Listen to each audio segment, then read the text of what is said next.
कौम की खातिर सब कुछ कुर्बान करने वाले के माथे पर जरा भी शिकन नहीं।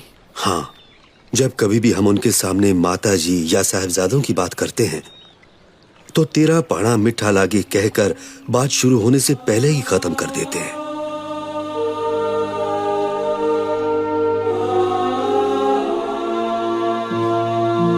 आज के दीवान की समाप्ति होने से पहले अगर संगत में किसी ने कुछ पूछना हो तो पूछ सकता है। गुरुजी, अगर कोई पाप करता है तो क्या उसको इसी जन्म में भोगना पड़ता है? हाँ, बिल्कुल।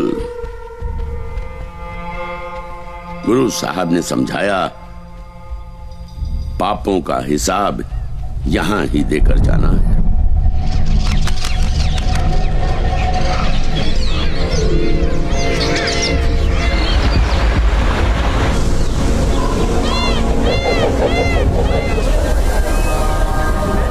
गुरु साहब ने मुस्कुराकर कहा, तो आखिर तुम पहुंच ही गए।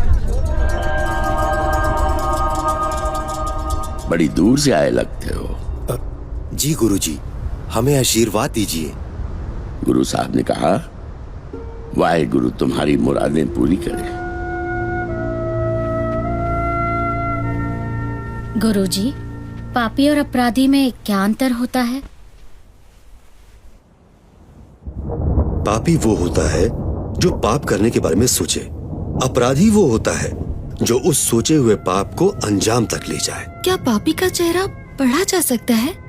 पापी का पाप उसके चेहरे पर साफ शब्दों में लिखा होता है, जिसको हम सिर्फ मन की आंखों से ही पढ़ सकते हैं। ये तो फिर आपके जैसे अंतर्यामी ही पढ़ सकते हैं।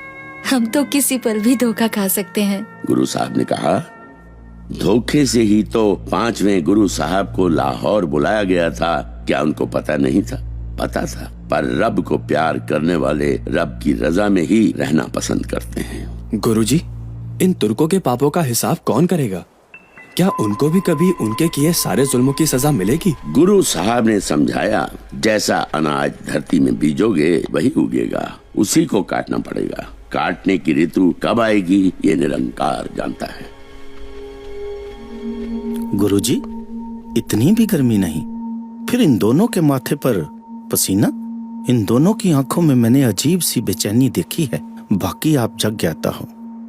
गुरु साहब ने समझाया, खालसा जी, हर एक प्राणी अपने आप में पूरा ब्रह्मांड है। किसी के ब्रह्मांड में झांक कर देखोगे तो उसके गुण अवगुण आपके अंदर आ जाएंगे।